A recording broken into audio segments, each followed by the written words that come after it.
रामकृष्ण हरी विठ्ठल केशवा.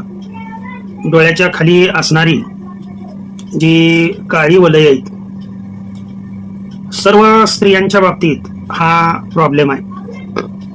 आणि सैल झालेली त्वचा, की जी स्त्रियांचं वय झाकून न ठेवता, लक्षात ठेवा, स्त्रियांचं वय लगेच उघड करते किंवा व्रिंकल यायला सुरुवात होते चेहऱ्यावरती.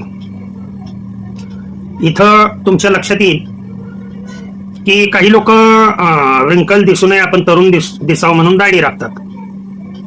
माझ्याकडे जर पाहिलं, लक्षात ठेवा, एक आजोबा या नात्याने, कारण वय माझं 67 आहे आता, म्हणजे या वयामध्ये जर कुठल्याही प्रकारची सुरकुती चेहऱ्यावरती नसेल किंवा इथं गळ्यावरती जर नसेल, नॅचरल सौंदर्य किंवा इथं डोळ्याच्या खाली बघा, कुठेही तुम्हाला काळं दिसत नाहीये किंवा